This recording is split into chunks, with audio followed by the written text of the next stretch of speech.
surprised by this? I'm not surprised at all because that was the initial report. They said between 4 and 6 weeks, and he's going to come in right on schedule. Well, he's coming in at the back end of that. But 6 weeks. Yeah, it's okay. Right? Yeah, they said 4 to 6. They didn't say 2 to 4. They said 4 to 6. So anytime within that time frame is what was estimated, and LeBron's going to come into that. They said the same thing with AD. They said AD is going to miss somewhere between 6 and 8 weeks. AD is going to come in right in at about 8 weeks. I think he's going to play somewhere between 7 in the next 10 days, which will be about 8 weeks. Okay. Boom. There you go. I mean, what you expect? Skip, look, I get it. And a lot of people say, well, I've had this injury and I've had that injury. But you don't understand. Your injury doesn't affect. If I work a regular job, Skip, I have an injury, I can still go to work and do my job. LeBron James has got to perform at the highest of levels. He's the best player in the NBA, and he can't be 50%. Because if he's 50%, they can't win a championship. He understands that he needs to come back guns a-blazing.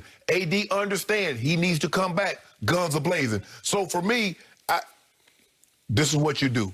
You prepare, you say 6 to 8 weeks. If he comes back in 6, you're happy. LeBron, 4 to 6. If he comes back in week 4, you're very happy with that. But you knowing that these injuries, give or take, is going to be what they say they're going to be. So I like with the way the team is playing. It's giving the guys an opportunity to play, because I think the thing is, Skip, is that what we saw. You're not playing 12, 14 guys come playoff time. And minutes are going to be valuable, because we saw last year there are some series JaVale and Dwight didn't play. And then there are some series that they were heavily, heavily involved. But what we're seeing is that guys like, okay, I want minutes. I want some of these playoff minutes. And Keith Morris and Trez and Tucker and all these guys, some series, they might not get an opportunity to play. You got to stay ready. But you might not get an opportunity to play. But everything is going to be contingent on those big two. LeBron and AD. If they're healthy, nothing else matters. Okay, I hear everything you just said. But to me, when I heard this yesterday, maybe it was Saturday night I heard this, it boggled my mind. I was perplexed to the point of being completely baffled by this, because many times on this show, I've called LeBron James Iron Man. Right. Most durable superstar I have ever closely observed. I closely observed him about 3 Saturdays ago against the Atlanta Hawks in an early afternoon game out here on the Pacific time zone. And I saw Solomon Hill, and then I saw LeBron in anguish on the floor. And then I saw LeBron, as he always does, he got right up. And the next thing I know, he's playing basketball. And the next thing I know, there he is going down. The next thing I know, he's actually looking to be okay, because he was walking around under his own power, which you rarely see of something that's going to cost you 6 weeks. And the next thing I know, he's in the corner shooting a 3. Here we go. And he's making the 3 and bouncing, hopping on that ankle after he made the 3.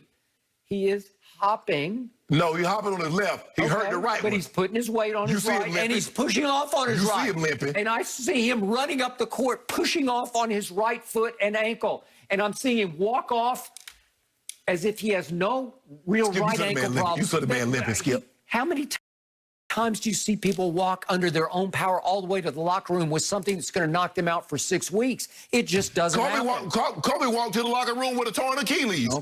Okay, but it's torn and he's gone for the rest of the year. Yeah, but okay, he walked. Okay, all right. But this was different. AD's Achilles, I got it. It wouldn't surprise me if he didn't come back at all this year, because it is so serious, because once that goes, you're done. But on an ankle that they x-rayed, they MRI'd and found no structural damage, no tendon damage, no ligament damage. I don't get 6 weeks. So now I have to go back to my theory, and I'm sorry, you can say, oh, yeah, you're just blowing some smoke over there. No, I'm not. I really believe, remember, there were points earlier this year after a couple of months, LeBron was leading the league in minutes played at age 36 in year 18.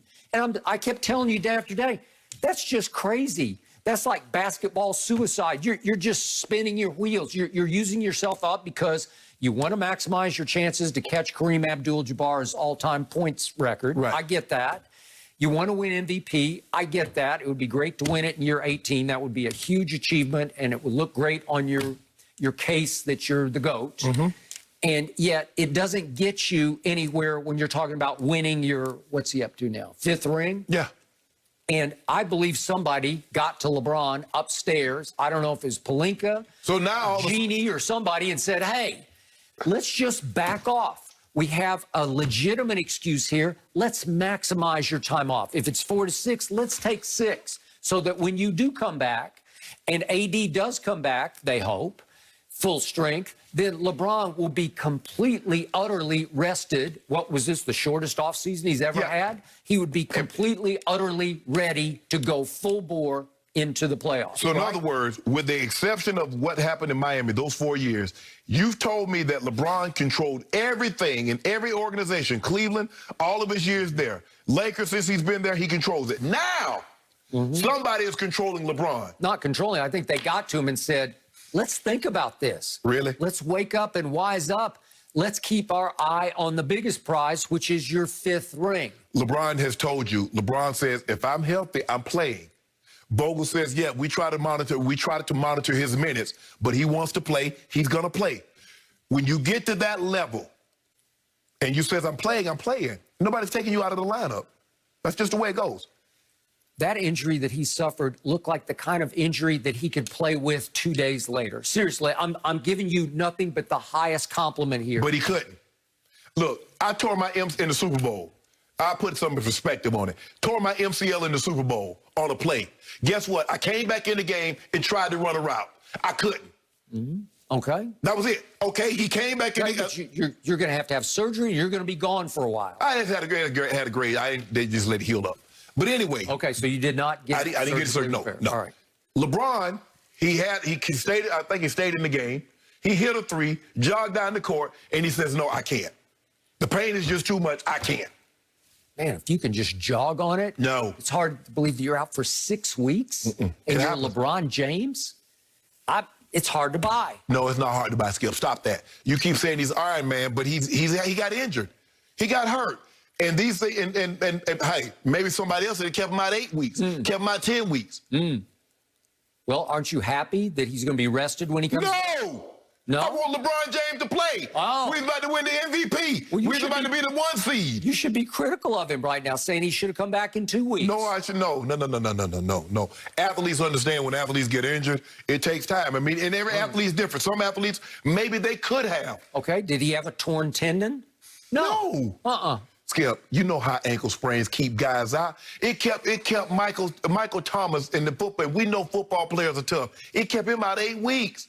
It kept Christian McCaffrey missed the rest of the season with a high ankle sprain. So why didn't he come back in 2 weeks? I just have to believe they both had some damage that we don't know about. Well, he got some damage you don't know about. Well, is that it?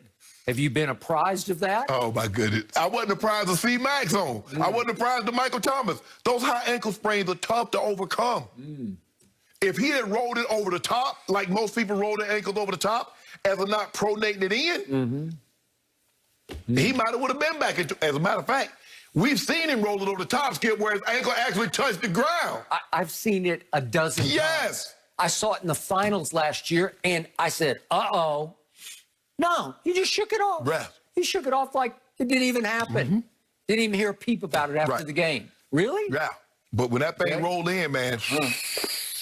I think there's some rest going on here. See, I knew you were going to do that. Yeah. I know you were going to do that because we got you shook right now. You saw what happened on Saturday night? We got you shook. I'm so shook. And I want to know why the best player in the NBA couldn't win that game. He got to win that one, Skip. He got to win that one. That's what you told me. Kevin Durant is the best player on this planet, as he's demonstrated in the 2 games he's been back. He's on a minutes restriction. He just simply couldn't play enough minutes. He needed to be on a turnover restriction. He's averaging 7 a game. Well, he's been out for a while. Whoa. They ain't nothing to do. With a legitimate hamstring tear. They said nothing. They said they listed it as a hamstring strained. They ain't mentioned nothing about no tear. Now, you fill it in the blanks here. Well, at least he came off with an Achilles tear. Did he not have that? No, he passed that. We passed that. Don't do that, Skip. Okay. So the Achilles was the reason he was out. Did the Lakers hang a banner off Saturday night? No. It felt like a banner game to me, right? Skip, you shook. You shook. You Do I look shook? Yeah, you look shook. I think the shook one is you after you watched the Clippers do it again last night with Rondo just taking them home in the fourth quarter. Detroit? Yeah, the same Detroit that beat you with LeBron up in Detroit. And the same Detroit that took you to 2 overtimes at LA with LeBron. And the same Detroit that beat the Nets? Huh? The same Detroit that beat the They're Nets? dangerous, man. Where's They Jeremy can Grant? shoot the lights Was out. Jeremy Grant there? No, but okay. Was Ellington there? Okay. Was Bay there? My God, they were just draining threes everywhere. The Grizzlies. Didn't the Grizzlies beat y'all, Minnesota? Y'all worried about us? We ain't bother nobody. We got Rondo. You don't got Rondo. It's over. We got Shaquille Drummond. That's all we need. You see what he did to No, LaMarcus? he's not Shaquille. He's Kareem Abdul. Did you see what he do to LaMarcus Aldridge? He told him, he's like, Yeah. he too little. He did that in the fourth quarter. No, he didn't. No, he didn't. That was the third quarter. Oh, that was the third quarter. The game was so far out of hand. That's all he knows. He can do that when you're up 25. He got him up. Yeah. Skip, did you realize he's only the second player in 22 I can't wait minutes? until LeBron and AD do come back. It may be 5 or 6 weeks from now. Who knows? But when they do come back, the pressure is going to ratchet up on poor Kareem Abdul-Drummond. He's going to be expected to be the savior, and he ain't that guy. No, we expect him to do just what he did. Now, he probably won't get 20 points, but he going to hawk them boards. Kept with LaMarcus. He just did LaMarcus this bull. I'm like, huh? LaMarcus is the 9th man on the Nets. What?